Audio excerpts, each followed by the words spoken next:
사람이 날마다 무엇을 바라보며 사는가 하는 것은 매우 중요합니다. 왜냐하면 사람이 날마다 매일 바라보며 사는 그것은 그의 삶에 지대한 영향을 미치기 때문입니다. 예를 들면 이렇습니다.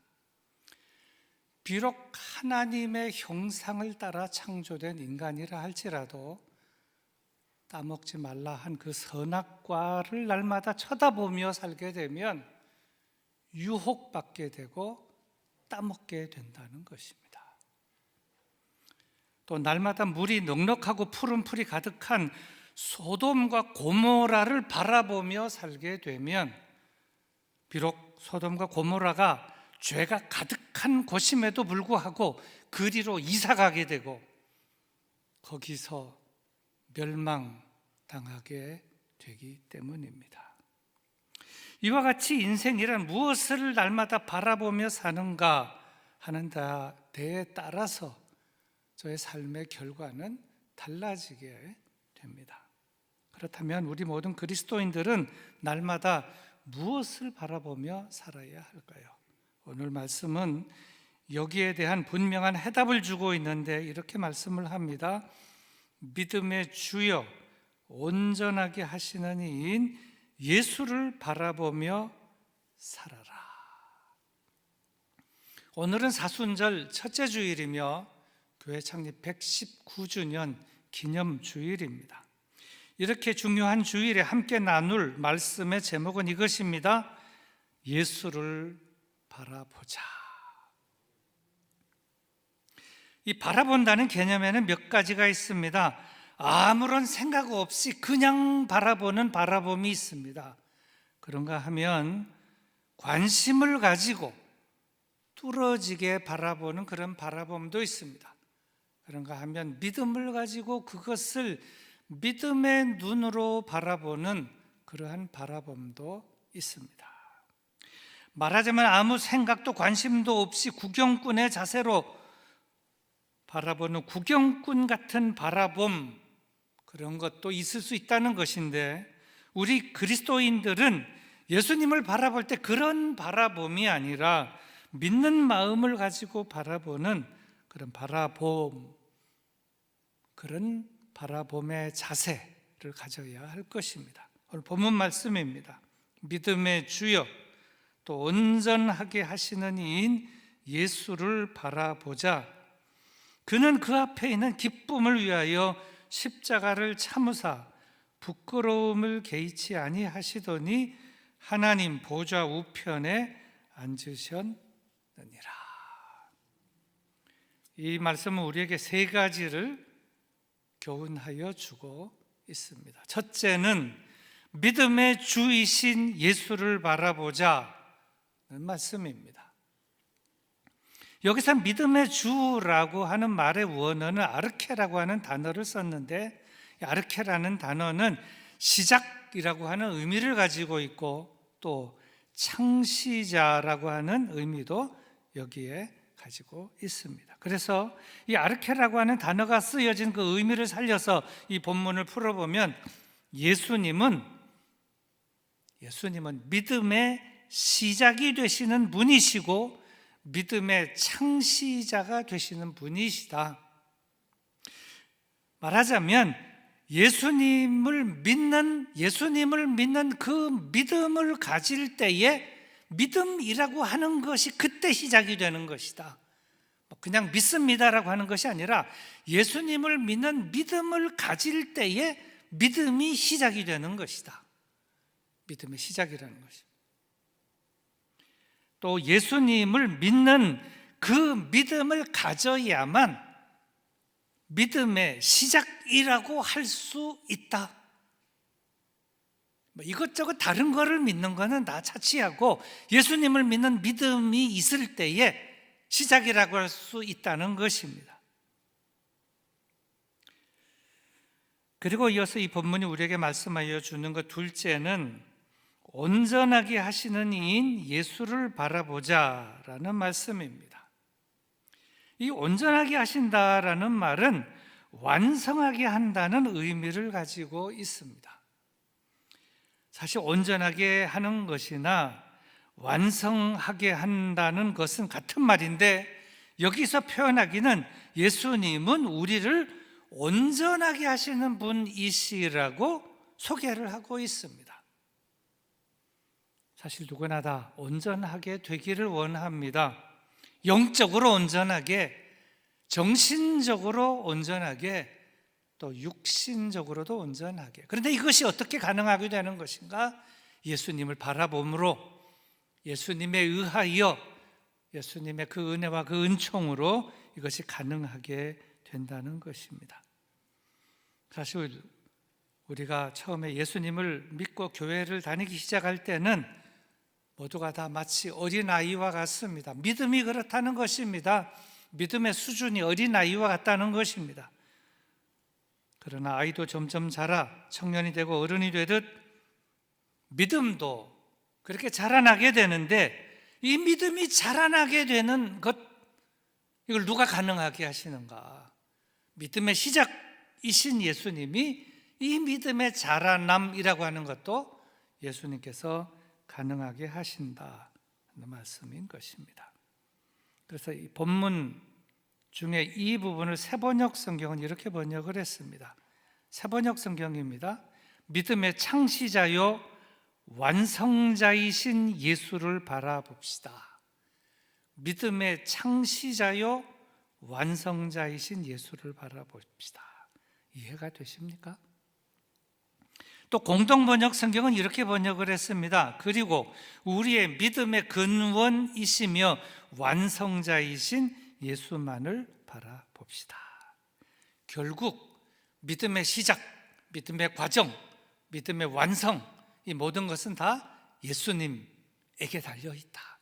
예수님을 믿을 때 그걸 믿음이라고 할 수 있고, 믿음의 시작이라고 할 수 있고, 예수님에 의해서 믿음이 자라나게 되는 것이고, 예수님을 온전히 믿을 때 믿음이 예수님에 의해서 완성이 된다. 그래서 예수님은 믿음의 알파와 오메가인 것입니다. 그리고 이어서 이 본문이 우리에게 말씀하여 주는 것 셋째는, 십자가를 지시고 십자가 위에서 죽으시고 십자가에서 부활하신 예수를 바라보자 라고 하는 말씀입니다. 십자가는 모든 그리스도인들에게 있어서 아주 중요합니다. 왜냐하면 그리스도인이란 예수님과 십자가 그리고 부활이라고 하는 이 세 가지 관계 속에서 결정이 되기 때문입니다. 예수님은 누구신가? 예수님은 나와 어떤 관계가 있는가? 여기에 따라 내가 그리스도인이냐 아니면 나는 비그리스도인이냐 하는 것이 결정이 된다는 것입니다. 또 십자가가 무엇이냐, 십자가가 나와 어떤 관계가 있느냐, 여기에 따라 내가 그리스도인이냐 아니면 비그리스도인이냐 하는 것도 여기서 결정되는 것입니다.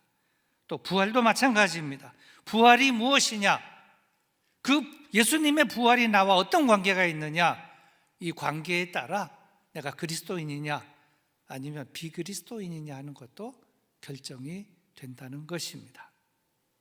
다시 말하면 예수님은 나의 생명, 나의 주님, 나의 메시아, 나의 그리스도이시고, 예수님의 십자가 곧 나의 십자가, 나도 예수님처럼 그렇게 지고 가야 할 십자가이고, 예수님의 부활이 곧 나의 부활이고, 궁극적으로 나에게도 적용될 그 부활이 예수님의 부활이다, 이렇게 될 때에 나는 진정한 그리스도인이고 예수님의 그 은혜와 은총 속에 자라가는 그리스도인인 줄로 믿습니다. 지금은 사순절 기간입니다.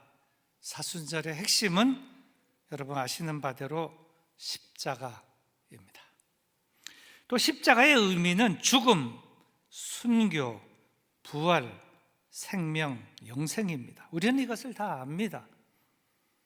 하지만 이 십자가라고 하는 것을 삶 속에서 실천 한번 해보려고 할 때 우리는 머릿속으로 이론적으로는 십자가를 좋아하고 십자가 신앙으로 살아야 되겠다 하지만 십자가를 실천하려고 할 때 우리는 망설이고 주저하게 될 때가 참 많습니다.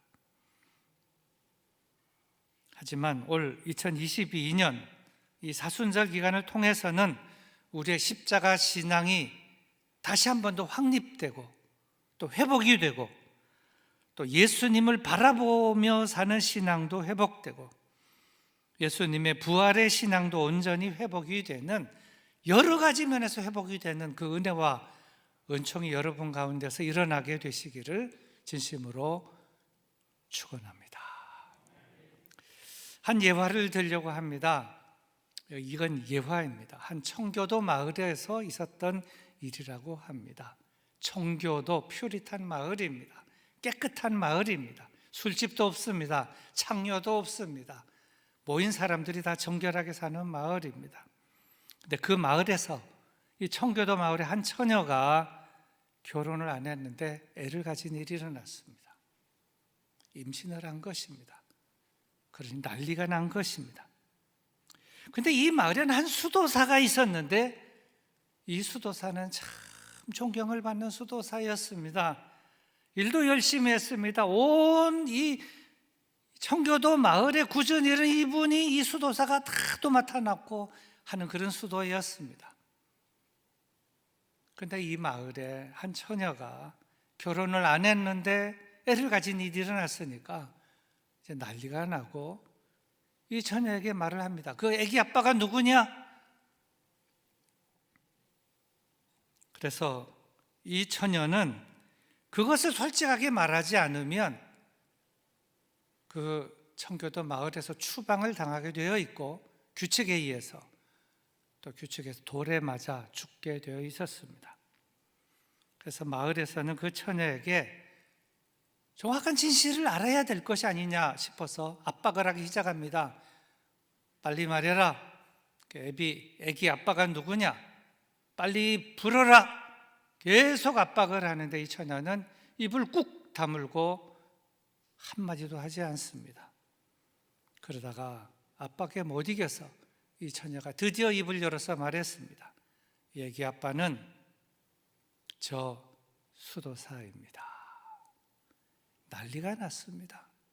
평상시에 참 성실하고 존경받고 모든 일에 헌신적이고 가장 깨끗한 사람인 줄로 알았는데 저 수도사가 그 아기의 아비라니 난리가 난 것입니다.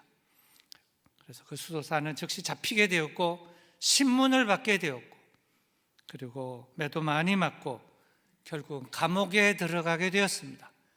감옥에 들어가서 시름시름 앓다가 이 수도사는 감옥에서 죽고 말았습니다. 수도사가 죽고 말았으니 장례식을 해야 되는데 장례를 하려고 관을 갖다 놓고 입관을 하기 전에 염을 하다가 보니 이 수도사가 남자가 아니고 여자였습니다. 또 난리가 났습니다. 처음에는 이 애기 아빠가 저 수도사라 그래서 난리가 났습니다. 그렇게 깨끗하고 거룩한 줄 알았더니 위선자였구나 이래가지고 난리가 났는데 이제 이번에는 그 수도사가 남자가 아니고 여자라고 하니 모든 것이 뒤집어져 가지고 또 난리가 나게 된 것입니다. 이 사실을 알게 되는 순간 이 청교도 마을에는 모든 사람들의 마음은 복잡해지고 숙연해질 수밖에 없었습니다. 왜 이런 일이 일어났을까?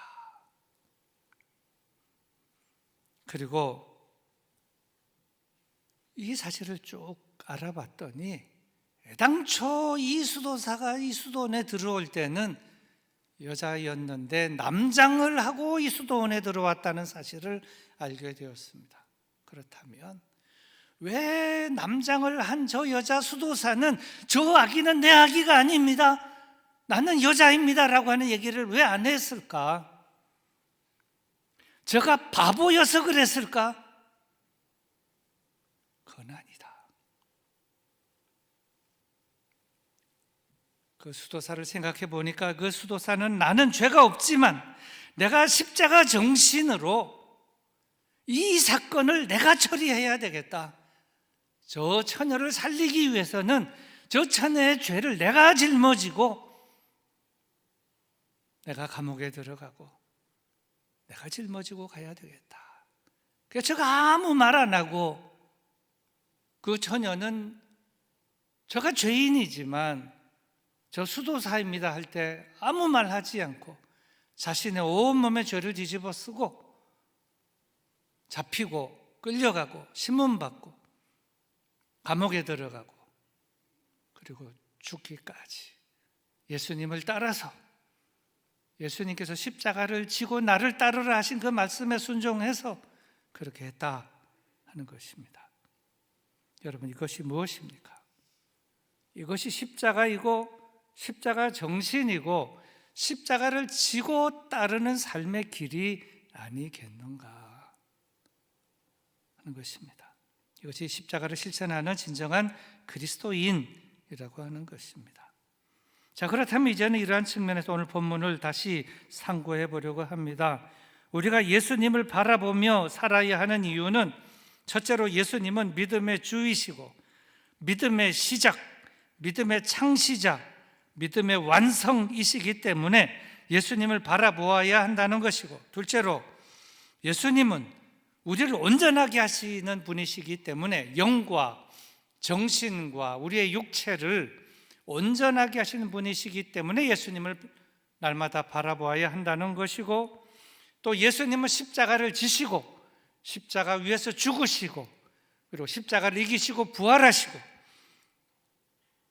승리하신 분이시기 때문에 십자가를 바라보아야 한다는 것인데, 이 세 가지 이유 외에 또 무슨 이유가 없는가 오늘 말씀을 살펴보니 한 가지가 더 있는데, 그 한 가지는 1절 말씀 때문입니다. 1절은 이렇게 말씀을 합니다. 이러므로 우리에게 구름같이 둘러싼 허다한 증인들이 있으니 모든 무거운 것과 얽매이기 쉬운 죄를 벗어버리고 인내로써 우리 앞에 당한 경주를 하며, 여기에 보면 그 이유가 명확하게 설명이 되어 있는데, 그것은 구름같이 둘러싼 허다한 증인들, 바로 이분들 때문이다. 이분들 때문에 예수님을 바라보며 살아야 한다 하는 것입니다. 저들이 증인들입니다. 예수님을 바라봐야 하는 그 이유, 그것이 저들이라는 것입니다. 저들은 일평생 살면서 예수님을 바라보며 삶으로 인하여 모든 무거운 것과 얽매이기 쉬운 죄를 벗어버리면서 살게 된 증인들이고, 또 저들은 인내심을 가지고 자신의 경주를 잘 감당하게 되었기 때문에 우리들도 저들을 따라서, 저 증인들을 따라서 예수님을 바라보며 살아야 한다 것입니다. 말씀의 결론입니다. 오늘은 사순절 첫째 주일이며 교회 창립 119주년 기념주일입니다. 이 중요한 주일에 하나님께서 우리에게 주시는 말씀은 아주 중요한 말씀이라고 생각합니다. 무엇을 바라보며 살아야 할 것인가? 예수님을 바라보며 살아야 할 것이다. 또 어떠한 교회가 되어야 할 것인가? 예수님을 바라보는 교회가 되어야 할 줄로 믿습니다. 우리를 구원하기 위하여 십자가를 지시고 십자가 위에 달리시고 십자가 위에서 죽으시고 그 죽음에서 온전히 부활하시고 부활 후에 승천하시고 그 후에 하나님 보좌 우편에 앉으신 예수님,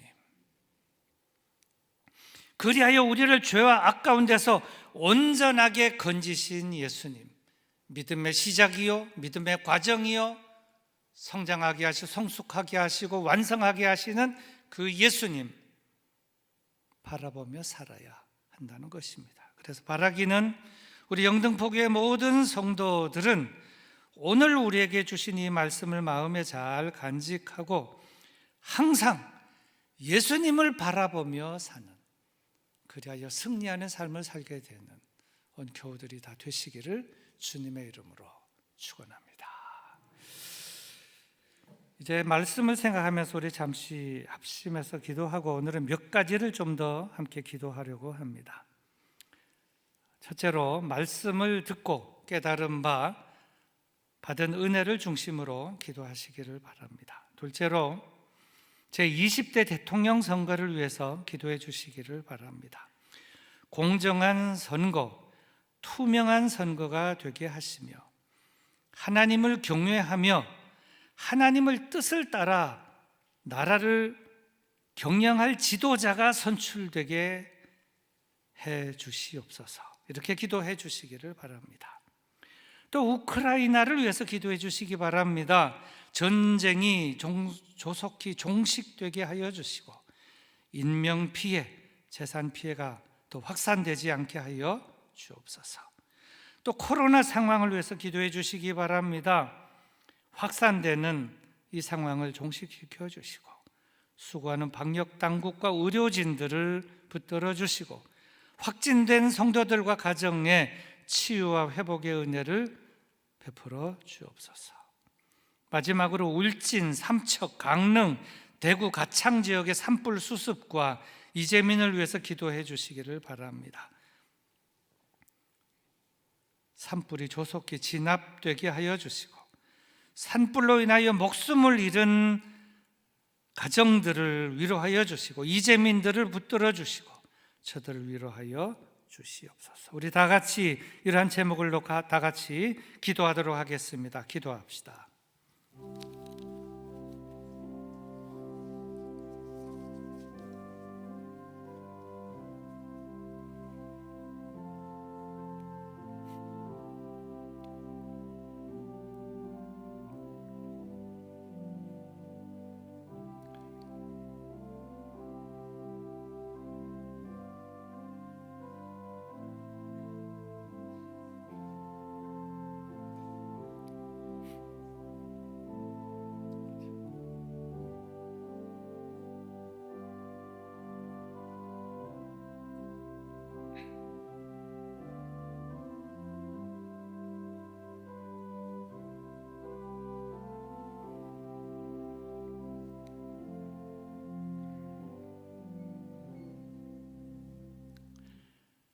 하나님 아버지, 2022년 사순절을 시작하면서 우리 모두 날마다 예수님을 바라보며 십자가를 바라보며 예수님의 정신, 십자가 정신으로 살게 되기를 간절히 소원합니다. 꼭 그렇게 살게 하여 주시옵소서. 하나님 아버지, 제20대 대통령 선거가 진행 중에 있습니다. 이번 선거는 하나님의 마음에 합한 지도자가 선출되게 하여 주시고 하나님의 뜻을 따라서 통치하는 지도자가 선출되게 하여 주시며 이번 선거가 투명한 선거, 공정한 선거가 되게 하여 주시옵소서. 하나님 아버지, 우크라이나 땅에 울리는 전쟁의 포성이 평화의 노래로 바뀌게 하여 주시며 그 땅에 자비와 긍휼을 베풀어 주시옵소서. 하나님 아버지, 확산되는 코로나 상황 속에 어려움 가운데는 이 땅을 불쌍히 여겨주시고 조속히 상황이 종식되게 하여 주시며 일상이 회복되도록 은혜를 베풀어 주시옵소서. 하나님 아버지, 울진, 삼척, 강릉, 대구, 가창 지역의 산불이 속히 수습되게 하여 주시오며 슬픔 당한 가정들과 이재민들을 보살펴 주시고 저들의 마음을 어루만져 주시옵소서. 창립 119주년을 맞아 우리 영등포교회를 보살펴 주시고 지금까지 베풀어 주신 하나님의 은혜를 감사하며 믿음의 선진들을 기억하며 감사하면서 오늘 이 시대 속에 우리의 양어깨에 메워진 지워진 거룩한 책무를 잘 감당하게 하여 주시고 구원의 방주되게 하여 주시고 이 시대를 깨우는 시대의 나팔수들이 다 되게 하여 주시옵소서. 구주 예수 그리스도의 이름으로 간절히 기도드리옵나이다.